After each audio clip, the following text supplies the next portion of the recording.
और हम बहुत बड़ी संख्या नहीं करते थी और बहुत बड़ा काम भी नहीं करते। आधा घंटे मन की बात और एक 10 लाभार्थियों, लेकिन हर मन की बात के साथ हम इसको अपना एक फीचर बनाने लगे और फिर 10 परिवारों में चले जाए। एक 5-5, 6-6 मिनट देनी है, 10 मिनट भी देनी पड़े तो 1.5 घंटा है, 1 घंटा 40 मिनट, बस कुछ ज्यादा नहीं। 10 मिनट तो बहुत ज्यादा होते हैं। तो इस विषय को जरा अब सभी इस विषय को कैसे आप मुझे तक पहुंचाएंगे, आपको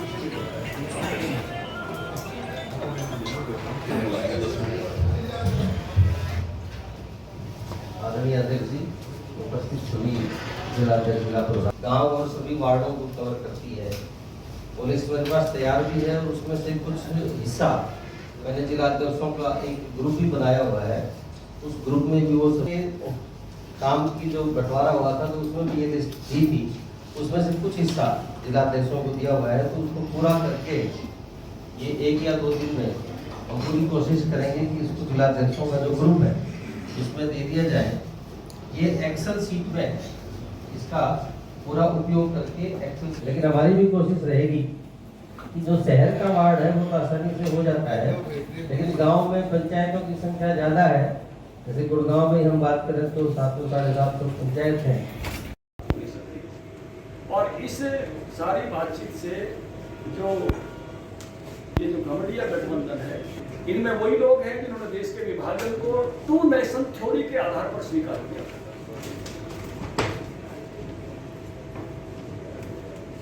सेकुलरिज्म के नाम पर केवल और केवल हिंदू का उत्पीड़न हो और एक तरफ अपीजमेंट चलता जाए। आर्टिकल 370 जैसे आर्टिकल रहे, मानित नहीं रहे। खुद नेहरू जी ने राष्ट्रपति को लिखा था कि आप सोमनाथ के मंदिर का उद्घाटन करने मत जाइए। रामचंद्र जी को, रामलला को टेंट में बैठाए रखने का काम, बाबरी मस्जिद में बैठाए रखने का काम कांग्रेस पार्टी ने किया।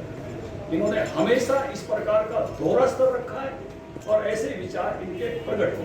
ये तुष्टीकरण क्यों है अध्यक्ष जी? तुष्टीकरण क्यों है ये तुष्टीकरण 1947 से क्यों कर रही कांग्रेस? इसके पीछे तो हुआ नहीं, देश तो बट गया और वो वैसे ही रहेगा।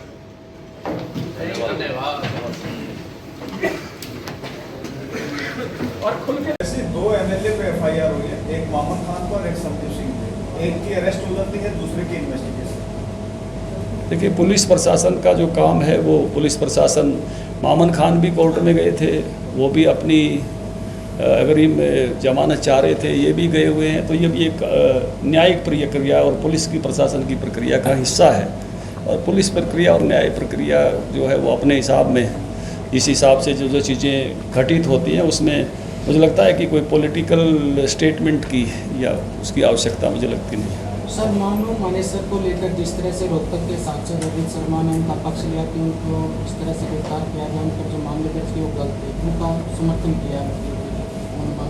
एक बार सवाल दोबारा पूछिए। मोनू मानेसर की जो गिरफ्तारी हुई है उसको गलत बताया है अरविंद शर्मा ने, जो रोहतक के सांसद हैं बीजेपी के, और उन्होंने कहा कि मोनू मानेसर की जो गिरफ्तारी हुई है वो गलत है और जिस तरह से वो काम कर रहे थे हम उसके पक्ष में हैं।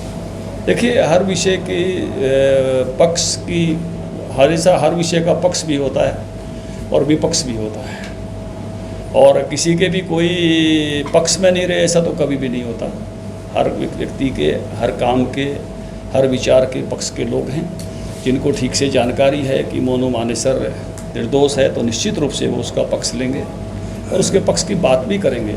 इसलिए अरविंद शर्मा जी ने जो कहा है उनकी जानकारी के हिसाब से मुझे लगता है कि उन्होंने ठीक कहा है। एक जनप्रतिनिधि को ऐसी स्टेटमेंट देनी चाहिए? नहीं, देखिए भैया, पक्ष और विपक्ष तो हर किसी का है। कांग्रेस पार्टी के जब विधायक अंदर जाएंगे, कांग्रेस पार्टी के कितने लोग इससे पहले बोल रहे थे, तो इसलिए हमेशा पक्ष और विपक्ष रहेंगे और पक्ष और विपक्ष में अपने अपनी जानकारी के हिसाब से लोग अपने अपने बयान देंगे। हमको तो नीरज वत्स, उन्होंने कल अपनी पूरी टीम के साथ इस्तीफे की घोषणा की है और उन्होंने ये कहा है कि जो भाई BJP बजरंग सरकार- दल को स्वाभाविक रूप से उनके नेता के गिरफ्तार होने पर नाराजगी जताने का, रोष जताने का, गुस्सा करने का उनका अधिकार हम छीन सकते हैं क्या? जी नेचुरल है, स्वाभाविक है। उनका वो- बजरंग दल के किसी कार्यकर्ता के साथ उनको अगर ऐसा लग रहा है कि गलत हो रहा है, आपत्तिजनक हो रहा है, तो निश्चित रूप से बजरंग दल के कार्यकर्ताओं में रोष आता ही आता है। मेरे बीजेपी के किसी कार्यकर्ता के साथ कहीं ऐसा होता है तो मुझे भी रोष आएगा ना। इट्स नेचुरल, स्वाभाविक है। नहीं, ये बात ठीक है, स्वाभाविक है, लेकिन नहीं, बिल्कुल। उन्होंने साथ में एक बात कही है। उन्होंने कहा है कि बीजेपी सरकार जो है विश्व हिंदू परिषद और बजरंग दल को यूज एंड थ्रो की तरह इस्तेमाल कर रही है, कि जब उनकी जरूरत पड़ी उनको यूज कर लिया और बाद में उनको निकाल दिया। इसके बारे में आप क्या कहेंगे? देखिए, उनके बयान पर तो मैं अभी कुछ टिप्पणी नहीं करूँगा, लेकिन सबको अपनी बात जो है वो नाराज़गी जताने का नेचुरल रूप से, जब किसी भी ऐसे संगठन के लोगों के साथ, उनके नेतृत्व के साथ उनको लगता है अन्याय होता है तो उनका रोष स्वाभाविक है। जिला अध्यक्ष से जिला प्रभारी, और अभी हमने एक सेवा पखवाड़ा नरेंद्र मोदी जी के जन्मदिन 17 सितंबर से गांधी जयंती के बीच में एक सेवा पखवाड़े के कुछ कार्यक्रम रखे हैं। उनके निमित्त आज की ये बैठक बुलाई थी। इस बैठक में सभी मोर्चा अध्यक्ष और मोर्चा के प्रभारी भी थे। 17 सितंबर से 2 अक्टूबर तक कुछ महती कार्यक्रम हमने करने का निर्णय लिया है। इसमें हर विधानसभा में रक्तदान शिविर लगेंगे। 17 तारीख में, 18 तारीख में,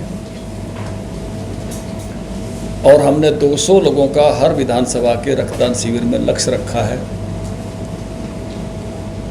कि हम 1800 इकाई तक रक्तदान इस मौके पर करवाएं।